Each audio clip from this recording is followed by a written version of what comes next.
Nagpapanik na sumigaw at humingi ng tulong si Aling Lydia. Agad naman nilang dinala si Mang Pido sa ospital. Tatawagan na sana ni Aling Lydia si Toto pero pinigilan siya ni Mang Pido saka umiling. Pero Pido!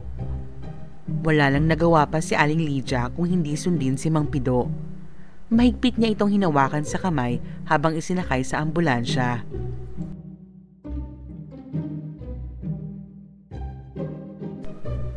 Nako, paano na tayo niyan pag wala na si Mang Pido? Sinong paprotekta sa atin laban sa mga aswang? Oo nga, wala pa naman dito si Toto. Ano ba kayo? Buhay pa ako! Magsitigil nga kayo!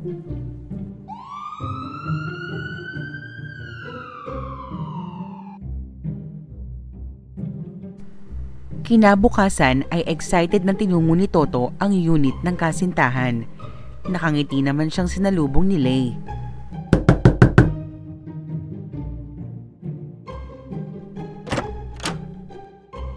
Good morning! Nakangiting wika ni Toto sabay abot ng bulaklak sa dilag. Good morning. Mukhang alam ko kung saan mo pinitas tong bulaklak ha. Napakamot ng ulo si Toto na agad pinamulahan ng mukha. Hayaan mo, sa unang date natin, 2 dosenang bulaklak ang ibibigay ko sa'yo. Hindi ko naman kailangan ng maraming bulaklak.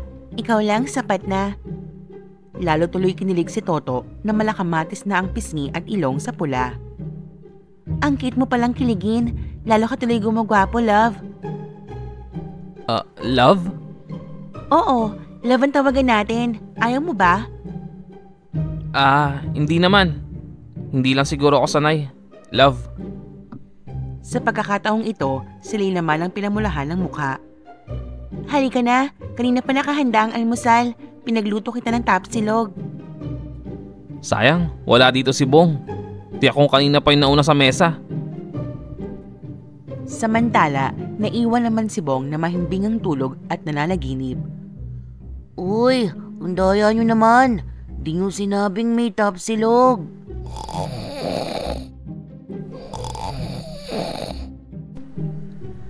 Habang kumakain ay biglang nabilaukan si Toto. Agad naman siyang inasikaso ni Lay. Dahan-dahan, yan tuloy. Ang sarap kasi ng luto mo, love. Pero, alam mo ayon sa sabi-sabi, kapag nabilaukan ka daw, meron daw tao nag-iisip sa'yo. Sino kaya yun? Ikaw baka may ibang babaeng iniisip ka. Ikaw naman, huwag ka na magselos. Ikaw lang nag-iisang babae dito sa puso ko. O paano? Mag-impake ka na? Mamaya bibili na ako ng ticket natin pabalik sa Negros. Sige, excited na ako makapunta sa lugar na kinalakihan mo. The best birthday gift ever. Mwah! Walang kamalay-malay si Toto sa nangyari sa kanyang ama. Hanggang ngayon ay nagpapagaling ito dahil sa mga sugat na natamo mula sa pakikipangbuno sa isang aswang. Ano nangyari sa'yo? Ba't ka nagkaganyan? Isang matandang pilay nakuha ka pang sugatan? Sinubukan ko naman siyang takutin, pero matigas talaga sa Pido. Dahan-dahang lumapit ang leader ng mga gabunan. Hinawakan ang aswang sa muka, saka hinigit ang ulo hanggang sa mapugutan. Nanlaki naman ang mga mata ng mga aswang na nakapaligid sa kanila. Wala kang silbi. Nakita niyo na ang mangyayari sa mga mahihinang aswang. Wala kayong lugar dito. Hindi ko kayo kailangan. Sa ngayon, ay mananahimik muna tayo. Natitiyak kong alam na ng mayabang na anak ni Pido ang nangyari. Kalma lang muna tayo. Sabihan ng ibang aswang na huwag muna umatake. Ano pa tinatanga-tanga niyo dyan? Magsilayas na kayo. Alis! Matapos umiyak magdamag ay hindi nakapasok si Gemma. Sa totoo lang ay wala siyang ganang kumilos. Kahit kumain ay hindi niya magawa. Grabe ka, Toto. Parang sobrang pogi mo no? Dinala mo pa dito yung babaeng kala mo naman. Pero maganda talaga siya Wala pa ako sa dulo ng split ends niya. Baka nga wala pang split ends yun Ang kinis-kinis. Parang walang pores. Ano bang nagawa ko, Toto, para saktan mo ko ng ganito? Not just once, but twice. Ang hirap mong mahalin, Toto. Nakakainis ka. Habang naglilita niya, ay biglang tumunog ang telepono ni Gemma. Ito naman si Tia Lydia. Hindi pa nga tapos mag-emote yung tao eh. Hello, Tia? Hello, Gemma. Kamusta na? Kasama mo ba si Toto? Okay naman po. Bakit parang nabulong kayo, Tia? Nasaan ba kayo? Andito pa rin. Kasama mo ba si Toto? Hindi po. Teka nga, Tia Lydia. Kilala ko kayo eh. Sabihin niyo nga po sa akin, anong problema? Kasi inatake ng aswang si Pido kagabi. Ano? Alam na po ba to ni Toto? Shh! Hindi pwedeng malaman ni Toto. Kaya nga ikaw ang tinawagan ko. Pero bakit po? Karapatan ni Toto na... Si Pido mismo ang may ayaw na ipaalam to kay Toto. Ay, mag-ama nga talaga sila. Nasa na po si Mang Pido? Kamusta na po siya? Ayun, nasa ospital pa. Okay na naman siya. Tinahi yung ilang mga sugat niya. Yun nga lang, hindi pa ako makapagbukas ng karinderya. Ako kasi ang nag-aasikaso kay Pido habang nasa ospital. Kayo, ligtas ba kayo dyan? Baka kayo naman ang balikan ng aswang. Hindi bale, susubukan ko pong magpaalam sa boss kong mag-emergency leave. Luluwas po agad ako ng Negros.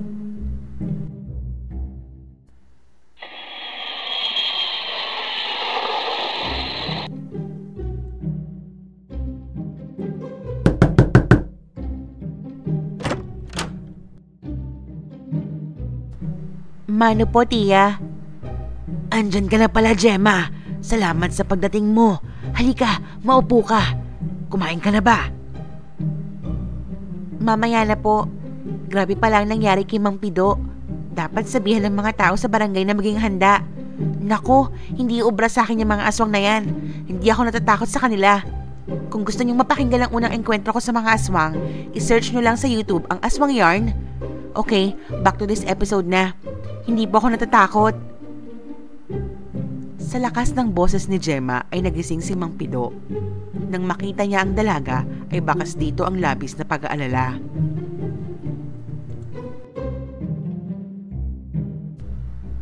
Kinabukasan, masayang bumiyahe ang tatlo papuntang Negros. Sa airport pa lang ay pinagtitinginan na ang magandang dilag na kasama nila Toto.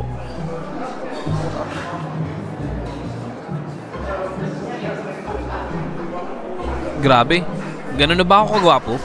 At parang dumadami yata ang mga tagahanga ko. Parang di naman sa'yo nakatingin, Toto. Parang kay Lee. Nakangiti lang ang nobya ni Toto. Patuloy na nagbabasa ng daladala niyang libro. Ang ganda naman nun. Para sa anghel. Artista kaya siya? Siya ang anghel ng buhay ko. Ang swerte ko, no? Wika ni Toto na may malawak na mga ngiti.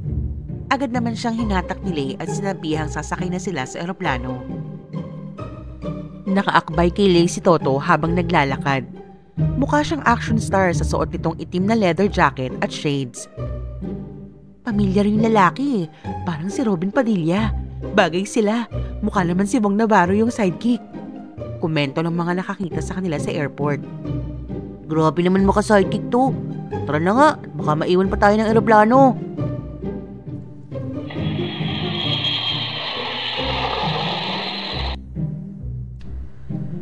Makalipas lang ang ilang sandali ay narating na nila Toto ang bahay nila sa Negros. Excited ang binatang bumaba ng taxi saka inilalayan ang nobya. Welcome to my hometown, the beautiful province of Negros. Wow, English yun ah. Isa pa nga. Minsan lang to.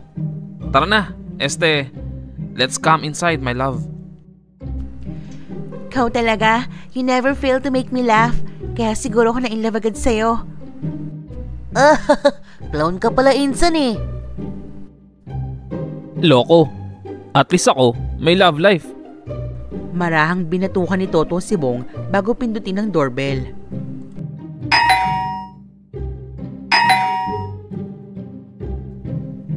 Ano nangyari?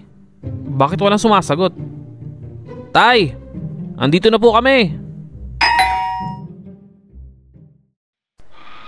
Ilang minuto na silang naghihintay sa labas pero wala pa rin nagbubukas ng kanilang gate. Sinipat ni Toto ang paligid.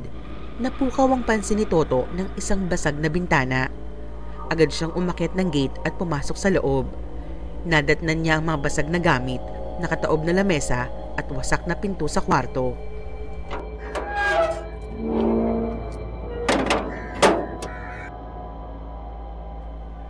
Bong, wala si Itay dito. May kutob akong may masamang nangyari. Oo nga. Naku, mukhang pinasok ata kayo ng magnanakaw. Nilabas ni Toto ang telepono saka tinawagan ng ama. Kanina pa kasi ito nagre-ring pero walang sumasagot. Hanggang sa natigilan sila nang may marinig na tunog na nagmumula sa kwarto. Naroon sa may ibaba ng maliit na lamesa ang telepono ni Mang Pido. Mas lalong nabahala si Toto. Puntahan natin si Aling Lydia. Tiyak, siya ang nakakaalam kung nasan si tatay. Pagkatapos ikandado ang bahay ay agad silang nagtungo sa karinderya. Laking gulat nila nang makita ang sarado ito. Imposibleng sarado ang karinderya ni Aling Lydia ng ganitong oras. Teka lang, Toto. Ano bang nangyayari? Who's Aling Lydia? Tita ni Gemma, na hindi ko sure kung nobya na rin ni Itay. Ang importante, mahanap natin sila. Ang mabuti pa, magtungo tayo sa presinto. Paalis na ang tatlo nang makasalubong ang isang kapitbahay. Ikinuwento nito ang nangyari nung isang gabi. Hindi ka ba nila tinawagan, Toto? Sinalakay ang tatay mo ng isang aswang kagabi. Duguan at nangihina si Mang Pido. Mabuti na lang at dumating ang mga taong bayan at umalis yung aswang. Kung hindi, baka kung ano na nangyari. Hindi napigilan ni Toto ang makaramdam ng galit. Niyukom niya ang kanyang kamao at unti-unting nagsisilabasan ang kanyang mga ugat. Bakas naman sa mukha ni Lay ang pagkabigla at pagkalito sa mga nangyayari. Alam niyo po ba kung saan dinala si Itay? Hindi na nag-aksaya ng panahon si Toto. Agad silang sumakay sa kanyang kotse at tinungo ang ospital.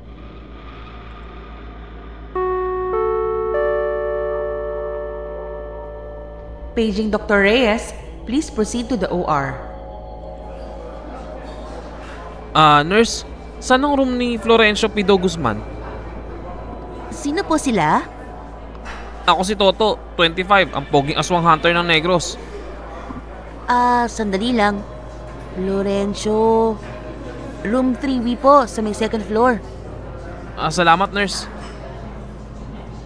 Teka lang, di ba ikaw yung sikat na aswang hunter? Pwedeng pa-picture naman. Sige, walang problema.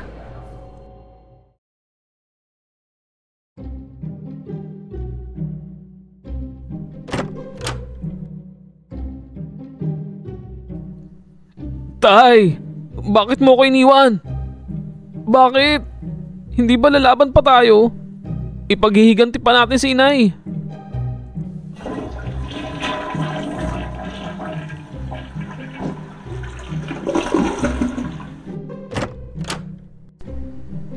Sino kayo? Anong kailangan nyo kay Mando? Mando? Hindi po ba ito... Dahan-dahang hinila ni Toto ang kumot na nakatakip sa pasyente. Bahagyang kumunot ang kanyang noo. Hindi po ba room 3B ito? Room 3A ito, iho. Sa kabila ang hinahanap mo. Laking gulat ng tatlo nang biglang umubo ang pasyente. Napakapit ng mahigpit sila kay Toto sa sobrang takot. Sino ba yan? Ang ingay-ingay, natutulog yung tao. Sige po, mauna na kami. Pasensya na po, akala ko kasi patay na kayo, kayo yung tatay ko. Sige po, rest in peace. Good night po. Grabe yung rest in peace. Nakakahiya ka, Toto. Napagkamalan mo pang patay yung tao. Sino bang hindi? Kita mo naman nakatakip ng puting kumot hanggang ulo. Tapos biglang umubo. Love, okay ka lang? Tanong ni Toto sa namumutlang nobya. Oo. Nadala lang siguro ko kanina. Eto, room 3B na.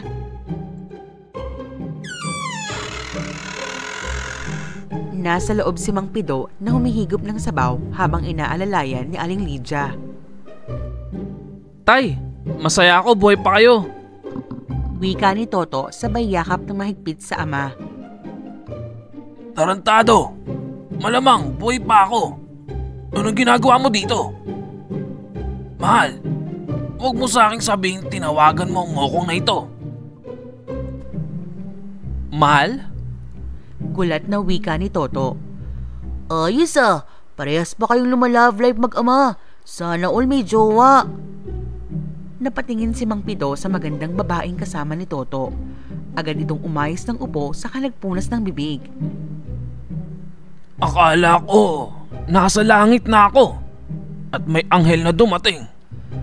Agad siyang hinampas ni Aling Lydia na talagang ininda ni Mang Pido. Tay, sila nga pala, nobya ko. Uwe! Sabay na wika ng dalawang matanda. Hello po. Ikinagagalak ko po kayong makilala, Tito Pido. Kung ganito ba naman ang mga kamayan at makikita mo sigurado mabilis akong gagaling. Talaga ba? Bahala ka na nga dyan kumain mag-isa. Nagtatampong wika ni Aling Lydia na agad namang hinila pabalik ni Mang Pido. Ano ka ba naman, mahal? Ikaw ang tinutukoy ko. Kita mo, sa'yo ako nakatingin. Nagtawanan ng lahat sabay bukas ng pinto.